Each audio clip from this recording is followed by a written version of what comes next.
Fabric is a 2018 horror comedy film directed by Peter Strickland that pays homage to the Giallo genre of filmmaking. The film follows the misfortunes of a regular British consumer named Sheila as she comes across a mysterious, alluring dress in a peculiar department store's sales, only to find that the dress is a haunted item that curses all that wear it. The world that Sheila inhabits is made up of a naturalistic palette of greens, yellows, whites, browns, and blues. Green is especially prominently featured as a symbol of Sheila's dissatisfaction with her mundane life, with the sets often engulfing Sheila in green backgrounds. Red is the color motif meant to represent the alluring and magical world of consumerism as depicted in the sales advertisements, and most prominently for the dress itself. The bright red makes the wearer stand out in their bland environments. However, the color later comes to represent danger and terror when red lighting occurs in climaxes of the film, as well as the depiction of blood. One film that might have been a primary inspiration for In Fabric is the 1964 Italian murder mystery Se donne per l'assassino, or Blood and Black Lace, directed by Mario Bava. The film follows the workers at a fashion house where a serial killer is consecutively murdering the models and designers. The setting and costumes are especially glamorous, which contrasts with the vicious subject matter of the film. The color red is featured in almost every scene of the film, most prominently seen in curtains and mannequins, symbolizing the ever-present danger that the characters face.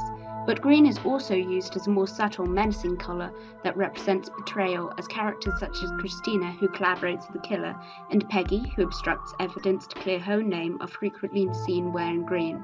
The outdoor foliage and interior of the fashion house is also decked out in green, representing how nowhere is safe for the victims in this murder spree.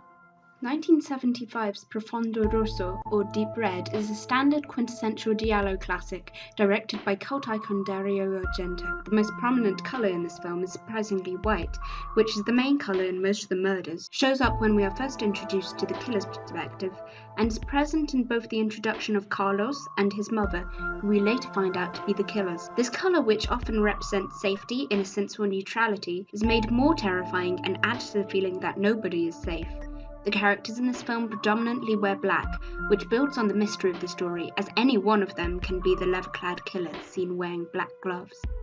In 1977, Argento moved from his typical Giallo murder mystery style to reflect a more supernatural fairy tale-inspired story with Suspiria. The film, which takes place in a German ballet school run by witches, switches for a color palette of fluorescent primary colors, particularly red and blue, giving the whole film an unearthly, unnatural quality to reflect the dangerous setting that the characters inhabit. In many of the most terrifying, climactic, or frightening scenes, colorful lights flood the screen, reflecting emotions rather than logic.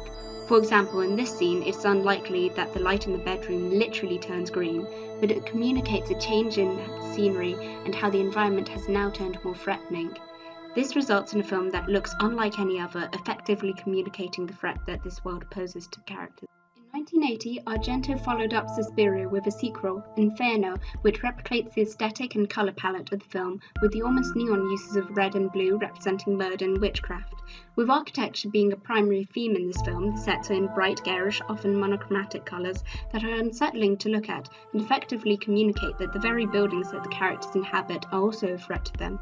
The characters themselves are often seen wearing virginal whites, pinks, and beiges that are immersed by the bright reds and blues in dramatic scenes showing their weakness in comparison to the supernatural threat that they face. This creates a technicolor nightmare that the audience is unlikely to forget soon.